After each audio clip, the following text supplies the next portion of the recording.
안녕하세요. 국어교육 전문가 송쌤입니다.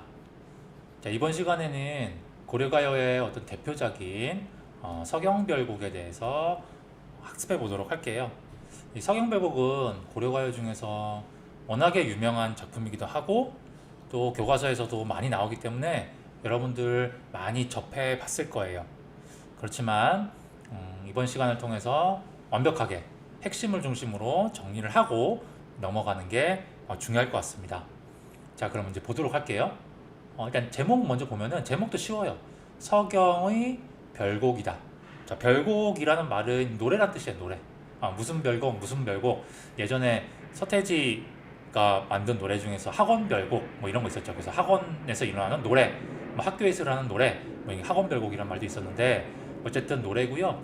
서경은 이게 수도인데 서쪽에 있는 수도. 그러니까 예전에 고려시대의 수도를 말하는 거기 때문에 평양입니다. 평양. 그래서 평양의 노래라는 뜻이에요. 자, 그럼 가볼게요. 여기 보시면 총 3년으로 이렇게 구성이 되어 있고요. 이 고려가요 작품, 이 서경별곡의 포인트는 뭐냐면 요것만 아시면 돼요. 비유, 비유. 자, 여기서는 이 서경별곡의 핵심은 바로 비유적 표현입니다. 그래서 이 작품에 나오는 단어들이 어떠한 대상을 비유하고 있는지만 확실하게 알고 있으면 문제 푸는 거는 전혀 어렵지 않습니다. 네, 그거 볼게요. 그 다음에 첫 번째 비유가 있고요. 두 번째 포인트는 뭐냐면 바로 화자. 화자의 태도입니다. 태도. 이 작품은 임을 기다리는 화자의 마음을 드러내고 있는데요. 다른 고려가요의 작품과는 조금은 다른 성격을 지니고 있습니다. 그러니까 우리가 생각하는 전통적인 여인상과는 좀 다르기 때문에 이 화자의 태도가 어떤지를 파악하는 것도 두 번째 포인트가 됩니다. 그래서 다른 작품에서 나타나는 화자의 태도와 비교해서 문제가 수차례 출제가 됐거든요. 자, 한번 보도록 할게요. 그러면 자, 해석은 그렇게 어렵지 않아요. 볼게요. 서경은 아까 말씀드렸던 평양이죠. 평양. 자, 고려의 수도요. 자, 서경이 그냥 서경이라고 할게요. 먼저 평양이니까 서경이 아질가. 자, 이 아질가는 당연히 뜻이 없는, 그쵸? 여음구, 조음구, 리듬감을 위해서. 자, 평양이 서울이 마르는. 서울이라는 말은 우리가 알고 있는 지금의 서울. 그러니까 서울이란 말은 다시 말하면 수도죠, 수도. 우리 지금의 수도가 서울이니까 자, 평양이 서울이지만 수도지만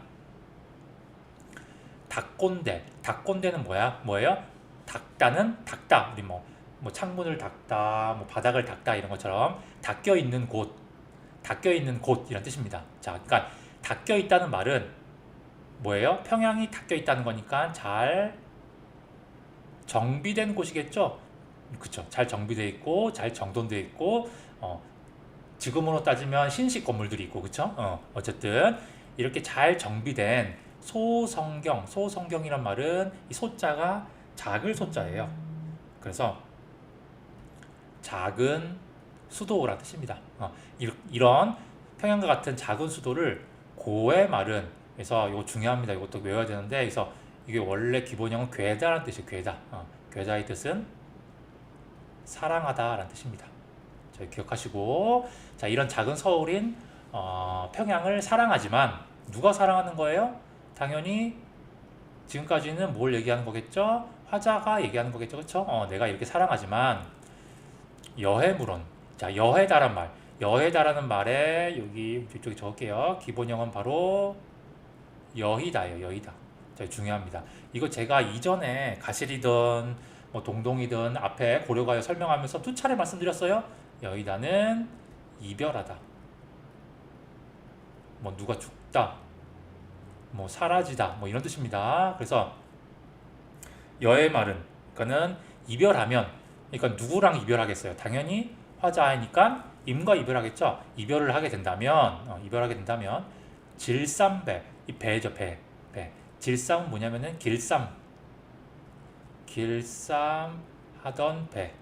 길쌈하던 배를 버리고.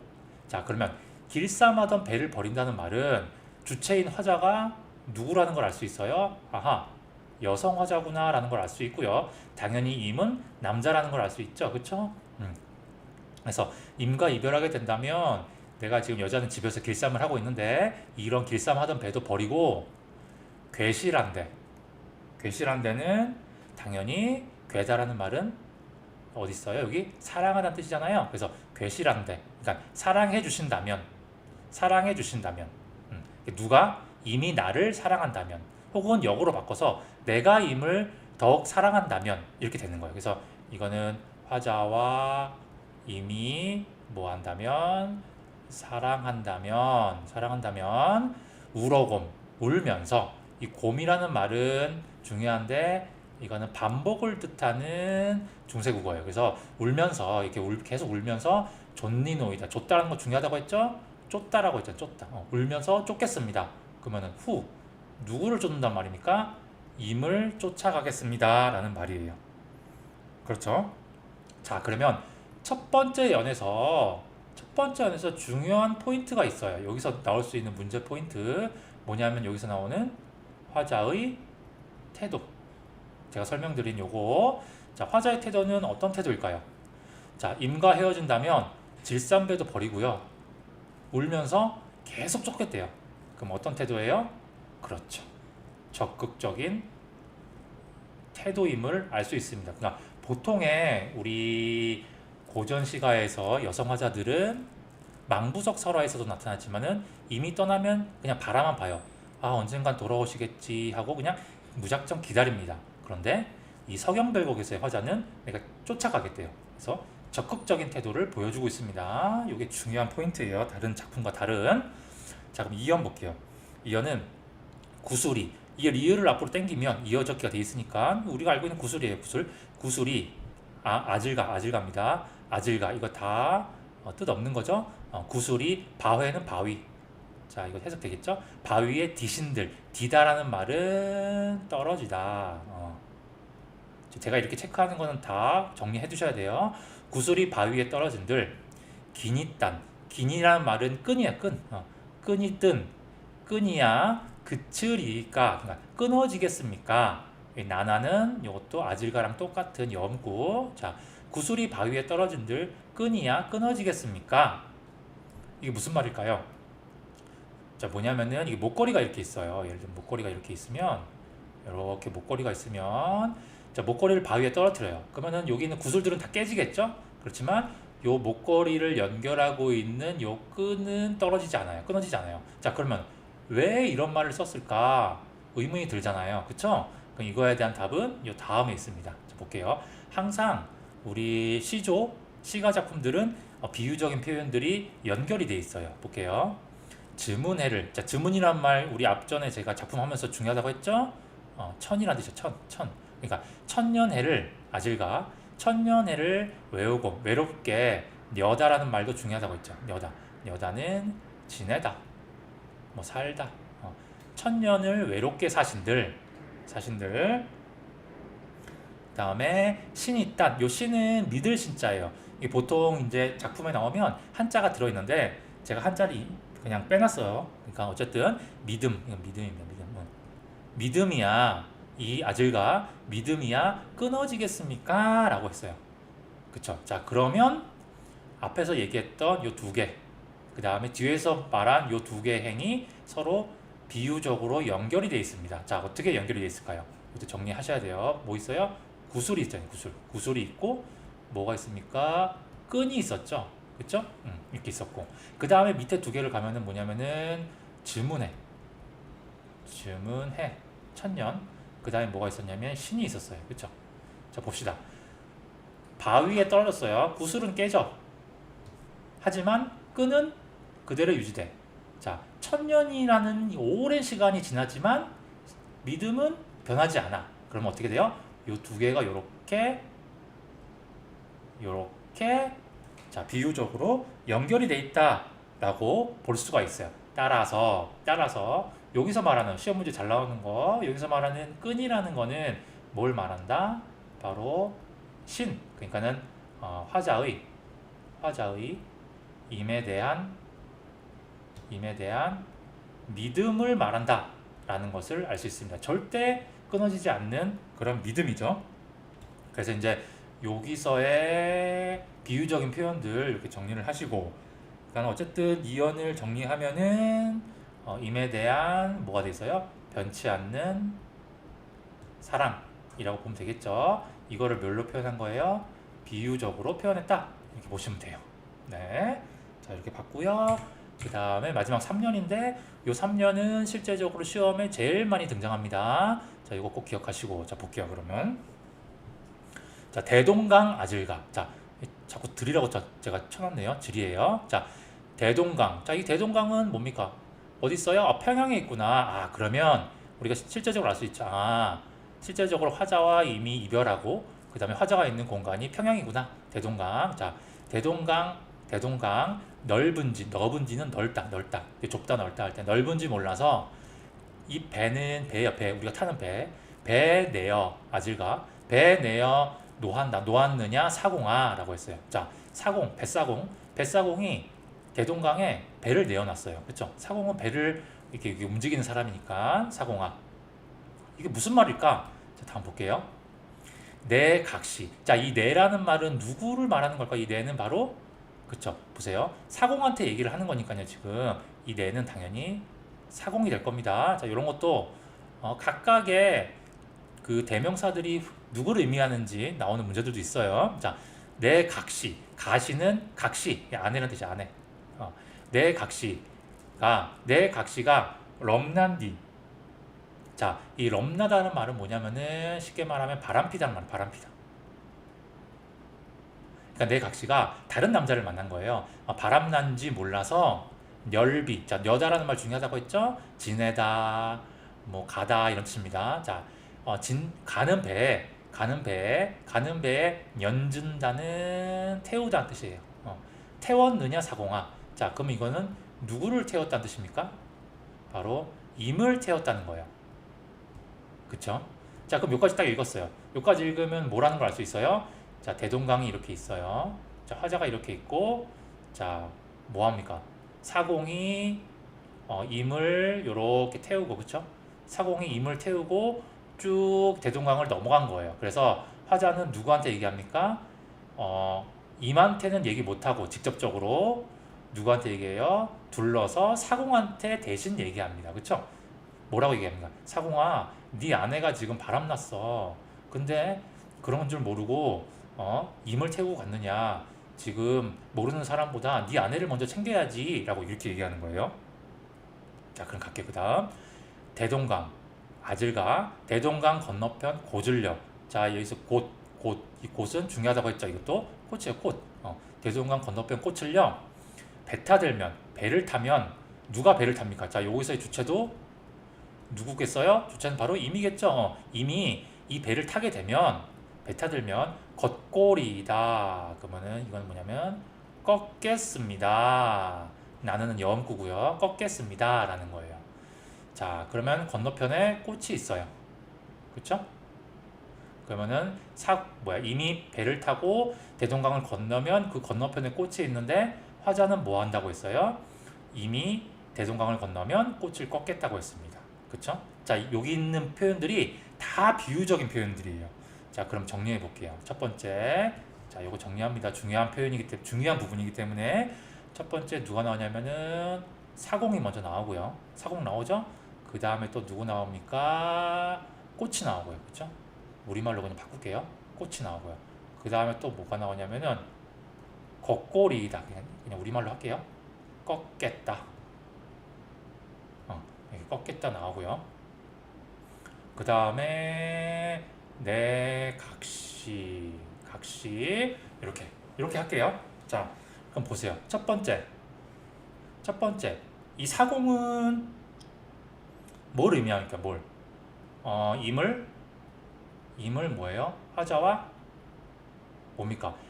사공이 결국은 임을 태우고 대동강을 건너니까는 임을 화자와 모아시키는 분리, 그쵸?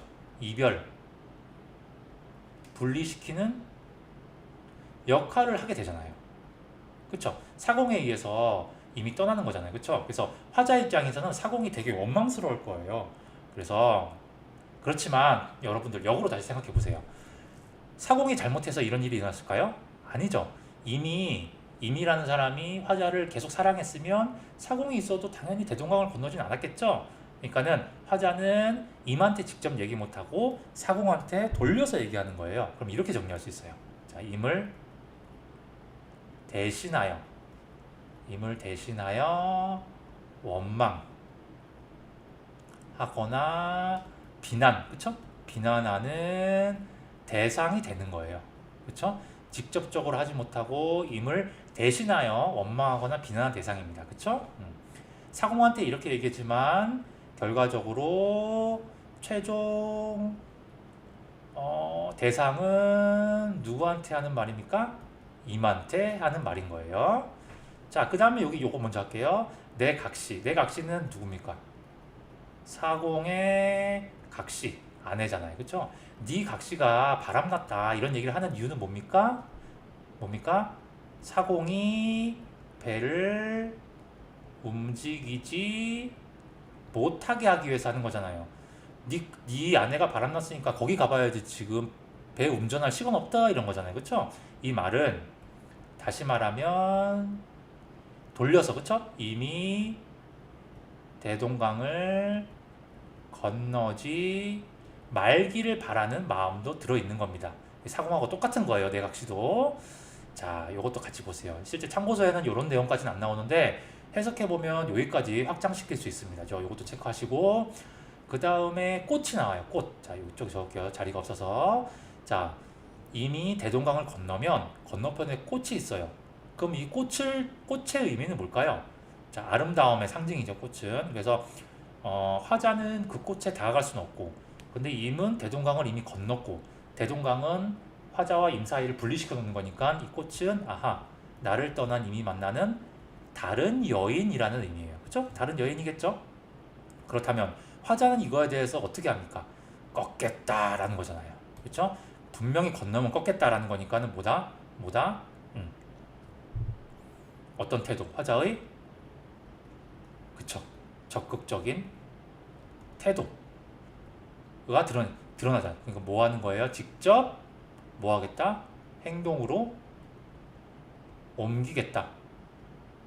뭐 하지 못하게? 이미 딴 여자를 만나지 못하게, 다른 여자를 만나지 못하게 내가 적극적으로 행동하겠다라는 것을 보여주는 겁니다. 그래서 요 마지막 연이 또 시험 문제 잘 나오는 거, 요 마지막 연을 가져와서 화자의 어떤 태도? 적극적인 태도가 드러나는 부분이다 라고 그렇게 뽑아서 해석하면 좋습니다. 됐죠? 그럼 보시면 이렇게 정리가 됐는데 여기 보시면 작품 모두가 다 화자의 적극적인 태도가 잘 드러나는 작품. 그래서 어떻게 보면은 현대적인 여성의 모습이다 라고 보면 되고요. 우리가 알고 있었던 전통적인 여인상과는 좀 다르다 라고 보시면 되고, 제가 설명을 안 드렸는데 여기 위 두어령성 이거 계속 나오죠? 이것도 여음구입니다. 그쵸? 제가 일부러 말씀은 안 드렸는데 여러분들 다 아실까봐 다 여음구예요. 뜻이 없이 나오는 여음구고요. 여음구 이전에 고려가요 설명하면서 제가 말씀드렸는데 한 번 더 드릴게요. 여음구를 넣는 이유는 뭐냐면 옛날 고전 시가들은 노래로 불렸기 때문에 리듬감, 그쵸? 리듬감과 운율을 위해서 넣고요. 노래를 부르면서 이런 것들을 넣으면 좋잖아요. 그러니까 우리 노래를 치면 후렴구, 그쵸? 그 다음에 작품의 통일성 이런 것들이 들어있음으로 해서 동일한 작품이구나 하는 걸 알 수 있고요. 또 작품의 안정성, 그쵸? 쭉 이어지다가 마지막에 이런 게 딱딱 받쳐주면서 어떤 든든한 받침을 하고 있으니까 안정성, 이렇게 정리할 수 있습니다. 자, 보시면 갈래는 고려가요 맞고요. 자, 남녀 상렬지사 이거 제가 어디죠? 앞선 작품 만전춤 별사하면서 설명드렸는데 이거 되게 중요한 개념이에요. 그래서 뭐예요? 뜻은 남녀 간에 서로 사랑하는 이야기다. 그러니까 남녀의 사랑하는 이야기를 담은 작품을 남녀 상렬지사라고 해서 이게 이렇게 명칭 지어진 게 조선시대 때 이렇게 명칭이 지어졌어요. 왜 그랬냐? 조선시대 때는 유교 사회였잖아요. 그래서 유교 사회에서는 남녀가 이렇게 대놓고 사랑하는 거를 표현하거나 행동으로 보이지 못했어요. 그쵸? 근데 제가 말씀드렸지만 고려가요는 구전되다가 조선시대 때 훈민정음 창제 이후에 기록되고 궁중음악으로도 이렇게 만들어졌다고 했죠. 그때 이런 내용이 들어있는 작품들은 남녀 상렬지사라고 해서 궁중음악으로 편입되지 못했어요. 당연히 서경별곡도 그랬겠죠. 어쨌든 남녀 상렬지사 중요합니다. 지금으로 치면 이게 뭐가 그렇게 낯뜨거운 내용인가 하겠지만 그 당시의 문화에서는 그랬을 거예요. 자, 어쨌든 중요한 개념. 자, 그 다음에 제재는 이별이죠. 그쵸? 주제는 이별의 정한입니다. 자, 제가 정한이라는 말 기억했죠? 기억하라고 했죠? 같은 말, 한하고 똑같은 말. 이거는 결국 한은 뭐다? 슬픔이 한 2배에서 5배 정도. 그쵸? 슬픔의 정도가 심화된 거다. 라고 했습니다. 그쵸? 그러니까 여기서 보면은 결과적으로 임은 화자를 떠나서 대동강이라는 거를 건넜어요. 그러니까 대동강은 돌아올 수 없는 강이 될 것 같아요. 그쵸? 이미 건넜기 때문에 화자는 뭐하다? 내가 그 꽃을 꺾어버리겠다까지 한 거예요. 그쵸? 그만큼 현재 임과 분리된 게 더 이상 뭔가 회복할 수 없는 지경에 이르렀다는 것까지 알 수 있고요. 그런 의미에서 정한이란 말로 표현된 것 같아요. 자, 이렇게 해서 서경별곡도 마무리했습니다.